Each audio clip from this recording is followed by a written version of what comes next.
नमस्कार मित्रांनो, मी हेमंत. मित्रांनो, आपण बऱ्याच गुन्ह्यांच्या स्टोरीज बघितलेल्या आहेत, बऱ्याच गुन्ह्यांवरती आधारित व्हिडिओज आपण बघितलेले आहेत. बऱ्याचदा काय होतं की तरुण वयात जेव्हा घरातील मुलं असतात त्यावेळी एक तर आता म्हणजे या मागच्या 5-10 वर्षांमध्ये तरुण वयात आल्यानंतर मग मोबाईल, गाडी, फिरणं, हॉटेलिंग या सगळ्या गोष्टी या तरुण मंडळींच्या आयुष्यातील अविभाज्य घटक आहेत. एन्जॉयमेंट, फन ही आता नॉर्मल गोष्ट झालेली आहे. सुरुवातीला आपण कसं म्हणायचं म्हणजे आधीच्या काळामध्ये लोक रोटी, कपडा और मकान हे मूलभूत गरजा आहेत मनुष्याच्या. आता या मूलभूत गरजांमध्ये या तीनच गोष्टी राहिलेल्या नाही आहेत. रोटी, कपडा, मकान, मोबाईल, सिनेमा, फास्ट फूड, चांगले फॅशनेबल कपडे ह्या सगळ्या सुद्धा बेसिक मूलभूत गरजांमध्ये गणल्या जाऊ लागलेल्या आहेत आता. त्याच्यामुळे या मूलभूत गरजांचं प्रमाण आता वाढलेलं आहे. मग ह्या गरजा पूर्ण करण्यासाठी लागतात पैसे.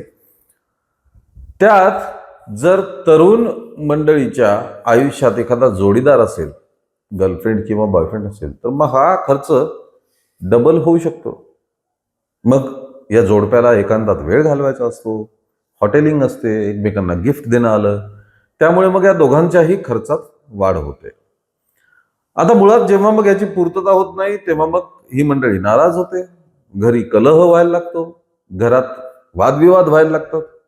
या सगळ्या घटना घडतात. पण सध्या नुकतीच एक घटना जी समोर आलेली आहे त्यातून हा प्रकार किती पुढे जाऊ शकतो, यातून एखादा गुन्हा कसा घडू शकतो, हे सगळं समोर आलेलं आहे.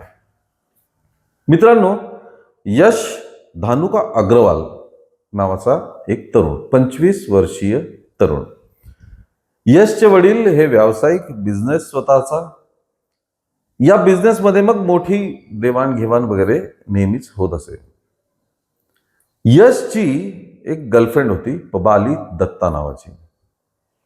त्यांचं प्रेमसंबंध होते, गर्लफ्रेंड बॉयफ्रेंड होते. मग एके दिवशी 11 ऑगस्ट रोजी 11 ऑगस्टला यशच्या घरचे सर्वच काही कामानिमित्त बाहेर गेलेले होते. यश हा घरामध्ये एकटा होता. आता यशला गरज होती पैशांची.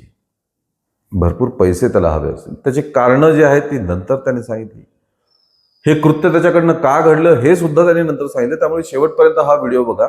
आपण एक एक गोष्टीचा खुलासा करत जाऊ. 11 ऑगस्टला मग घरातले सगळे बाहेर गेलेले असताना यशने स्वतःच्याच घरात डल्ला मारला. त्याने घरात व्यावसायिक कामासाठी ठेवलेले तब्बल 50 लाख रुपये हे तिजोरीतनं काढले. त्यासोबतच मौल्यवान दागिने, काही मौल्यवान वस्तू या सुद्धा त्यांनी काढून घेतल्या आणि परत लॉकर जसंच्या तसं बंद करून ठेवलं. आता जेव्हा मग घरचे परत आले आणि त्यांच्या हे लक्षात आलं की घरातलं मौल्यवान सामान, कॅश वगैरे सगळी गायब आहे. या चोरलेल्या पैशातनं यशनी तब्बल 5 लाख रुपये आपल्या गर्लफ्रेंडवर खर्च केले होते. त्याने गर्लफ्रेंडला 1.5 लाख रुपयाचा आयफोन घेऊन दिला, मोबाईल घेऊन दिला. वेगवेगळ्या रिसॉर्टमध्ये, 5 स्टार रिसॉर्ट्समध्ये हे लोक फिरायला गेले, पार्ट्या करायला गेले, मजा मारत होते आणि तब्बल 1-2 दिवसातच 5 लाख रुपये यशने आपल्या गर्लफ्रेंडवरती खर्च केले. तिला गिफ्ट्स घेऊन दिले, मौल्यवान गिफ्ट दिले, मोबाईल दिला 1.5 लाखाचा. हे सगळं यश करत होता. इकडे घरचे परेशान की घरात चोरी झालेली आहे. मग अर्थात थोडा शोध घेतला, थोडी तपासणी केल्यानंतर त्यांना कळेना चोरी कशी झाली. मग यशच्या वडिलांनी पोलिसांमध्ये चोरीची तक्रार दाखल केली. वडिलांनी चोरीची तक्रार पोलिसांमध्ये दिली आहे हे समजताच यश तिथनं पसार झाला आणि पसार होऊन तो थेट पोहोचला अहमदाबादला आणि अहमदाबादमध्येच थांबला. 11 तारखेला हे कृत्य करून निघालेला यश जवळपास 24-25 तारखेपर्यंत फरारच होता. घरच्यांच्याही लक्षात आलं की हा प्रकार आपल्याच मुलाने केलेला आहे. त्यामुळे वडील प्रचंड चिडलेले होते. त्यांनी पोलिसांना सांगितलं की तो भलेही माझा मुलगा असेल, पण त्याला पकडून आणा, त्याच्यावरती कायदेशीर कारवाई झाली पाहिजे. मग पोलिसांनी लोकेशन मोबाईल नंबरवरनं ट्रेस केलं. ते काही फार मोठी गोष्ट नव्हती. ट्रेस केलं आणि त्याचं लोकेशन अहमदाबाद दाखवत आहे असं त्यांच्या लक्षात आलं. अहमदाबाद हे लक्षात आल्यानंतर यशचे वडील धानुका अग्रवाल हे स्वतः अहमदाबादला गेले आणि त्याला तिथनं पकडून ते स्वतः आपल्या शहरात घेऊन आले आणि त्याला पोलिसांच्या ताब्यात दिलं.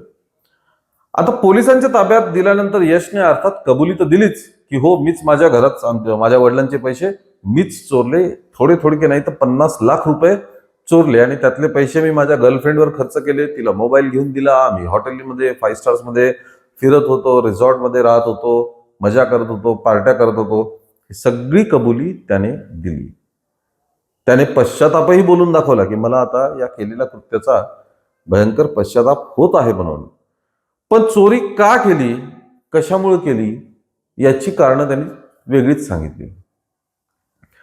यशच्या म्हणण्यानुसार त्याचे 2 मित्र, या 2 मित्रांनीच मला ही आयडिया दिली की तुझ्या घरात तुझ्या वडिलांकडे भरपूर पैसा आहे, त्यातले थोडे पैसे तू चोरलेस तर काय फरक पडणार नाही. आपल्या ज्या गरजा आहेत, तुला जे गर्लफ्रेंड सोबत फिरायचंय, तिला गिफ्ट वगैरे द्यायचे, हे सगळं साध्य होईल. त्यामुळे तू आपल्याच घरातून पैसे का घेत नाही इकडे तिकडे स्ट्रगल करत बसण्यापेक्षा. ही आयडिया तो म्हणतो मला माझ्या मित्रांनीच दिली.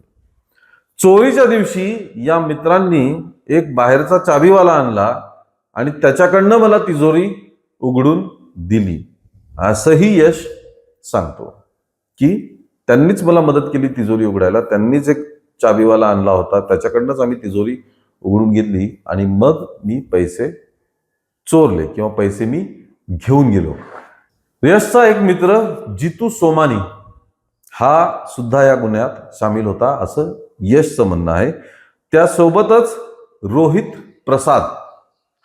प्रसाद सुद्धा या चोरीमध्ये सामील होता. जितू सोमानी आणि रोहित प्रसाद यांनीच ही चोरी करण्यासाठी मला उचकवलं, भाग पाडला, चाबीवाला आणून तिजोरी उघडून दिली आणि त्यामुळे मी ही चोरी केली असं म्हणतात. यशच्या वडिलांनी स्वतः तक्रार दिलेली आहे आणि या तक्रारीमुळे यश अग्रवाल हा जितू सोमानी, रोहित प्रसाद आणि यशची गर्लफ्रेंड पुबाली दत्ता या सर्वांवरती चोरीचा गुन्हा दाखल करण्यात आलेला आहे. त्यापैकी एक जण हा फरार आहे. त्याला अजून पोलिसांनी ताब्यात घेतलेलं नाही, पण बाकी सर्वांना मात्र ताब्यात घेतलेलं आहे. मित्रांनो, ही घटना आहे आसाम राज्यातील जोरहाट इथली. जोरहाटमधलं हे प्रकरण आहे. तिथे मुलाने इतकी मोठी चोरी स्वतःच्याच घरात केली. त्यातला पैसा गर्लफ्रेंडवर उधळला. गर्लफ्रेंडवर पैसे उधळून मजा मारल्यानंतर मग मात्र त्याला आपण केलेल्या चुकीच्या कृत्याचा पश्चाताप होत आहे असं म्हणतात.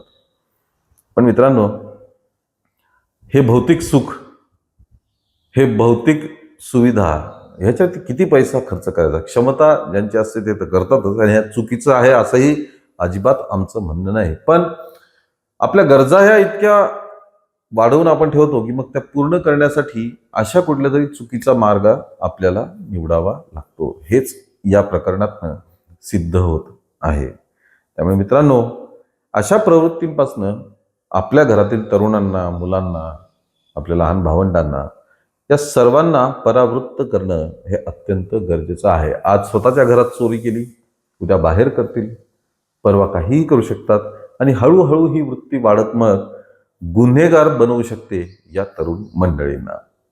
त्यामुळे आपल्या घरातील तरुण टीनेजर्सकडे लक्ष ठेवणं अत्यंत आवश्यक आहे. त्यांचं समुपदेशन करणं अत्यंत आवश्यक आहे. त्यांना योग्य अयोग्य काय असतं हे चांगल्या भाषेत विश्वासात घेऊन समजावणं हे जास्त महत्त्वाचं असतं. त्यांना पटेल असं समजवा. त्यांना ते पटत नसेल तर वेगळ्या मार्गांचा अवलंब करा, समुपदेशन करा. पण या सगळ्या भौतिक सुखातून त्यांना बाजूला ठेवा असं म्हणणार नाही, पण भौतिक सुखाच्या मर्यादा या मात्र आपल्या घरातील तरुणांना, टीनेजर्सला माहिती करून देणं, त्यांना सांगणं अत्यंत आवश्यक आहे.